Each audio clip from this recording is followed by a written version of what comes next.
Hello, ആമസോണിൽ നിന്ന് വാങ്ങിയിട്ടുള്ള affordable റേറ്റിലുള്ള 3 daily wear kurta സെറ്റിൻ്റെ കളക്ഷനായിട്ടാണ് ഞാൻ വന്നിട്ടുള്ളത്. ഓർഡർ ചെയ്ത് മൂന്നാമത്തെ ദിവസം തന്നെ സാധനം കിട്ടി. 2 കൊറിയറായിട്ടാണ് വന്നത്. ഒരെണ്ണം നമുക്കൊന്ന് പൊടിച്ച് നോക്കാം. ഇതിൽ 2 കുർത്ത സെറ്റ് ഉണ്ടായിരുന്നു, കൂടി ഒരു സ്ലിംഗ് ബാഗ്. ഇതിൽ കൂടെ കാണുമെന്ന് വിചാരിച്ചില്ല കേട്ടോ. അടുത്ത പാക്കറ്റും കൂടി പൊടിച്ച് നോക്കാം. ഇതിലൊരു കുർത്ത സെറ്റ് ഉണ്ട്. ഇനി ഓരോന്നായിട്ട് നമുക്കൊന്ന് വെയർ ചെയ്ത് നോക്കിയാലോ. First one white green blue കോമ്പിനേഷനിലുള്ള കോട്ടൺ ബ്ലെൻഡ് മെറ്റീരിയലിൽ വരുന്ന ബ്യൂട്ടിഫുൾ ആയിട്ടുള്ളൊരു കുർത്ത സെറ്റാണ്. ഞാൻ എക്സൽ സൈസാണ് ഓർഡർ ചെയ്തത്. പ്ലെയിൻ ബ്ലൂ സ്ട്രെയിറ്റ് പാൻ്റാണ് ഇതിന് വരുന്നത്.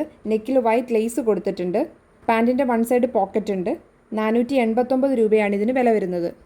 ഇനി അടുത്ത കുർത്ത സെറ്റ് നോക്കാം. റയോൺ ബ്ലെൻഡ് മെറ്റീരിയലിൽ പ്രിൻറ്റ് വരുന്ന വീന കുർത്തയും സെയിം മെറ്റീരിയലിൽ തന്നെയുള്ള സ്ട്രെയിറ്റ് പാൻറ്റുമാണ് വന്നിരിക്കുന്നത്. നെക്കിൽ ഗോൾഡൻ കളർ ലേസ് വർക്ക് കൊടുത്തിട്ടുണ്ട്. 3 എണ്ണത്തിൽ എനിക്കിതാണ് ഏറ്റവും ഇഷ്ടപ്പെട്ടത്. നല്ല ഭംഗിയുണ്ട് കാണാൻ. 469 രൂപയാണ് ഇതിന് വില വരുന്നത്. എക്സൽ സൈസ് തന്നെയാണ് ഞാൻ ഓർഡർ ചെയ്തിട്ടുള്ളത്. ഇനി അടുത്ത കുർത്ത സെറ്റ് ഒന്ന് കണ്ടു നോക്കിയാലോ. ഇതും കോട്ടൺ ബ്ലെൻഡ് തന്നെയാണ് മെറ്റീരിയൽ വരുന്നത്.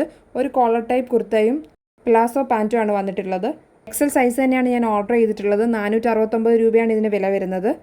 പിന്നെ വീഡിയോ കാണുന്ന അത്ര ബ്രൈറ്റ് അല്ല ഇതിൻ്റെ കളറ്. ഇതിൻ്റെ ടോപ്പിനേക്കാളും പാൻറ്റിൻ്റെ പ്രിൻറ്റ് എനിക്ക് ഭയങ്കരമായിട്ട് ഇഷ്ടപ്പെട്ടു. 500 രൂപയെ താഴെ ഡെയിലി വെയർ ആയിട്ടുള്ള വളരെ നല്ല 3 കുർത്ത സെറ്റാണ് ഞാൻ വാങ്ങിയിട്ടുള്ളത്. ലിങ്ക് ഡിസ്ക്രിപ്ഷൻ ബോക്സിൽ കൊടുക്കാം. ധൈര്യമായിട്ട് വാങ്ങിക്കോ. അടുത്ത ഒരു റിവ്യൂ വീഡിയോ ആയിട്ട് വീണ്ടും കാണാം. Bye from Shruti.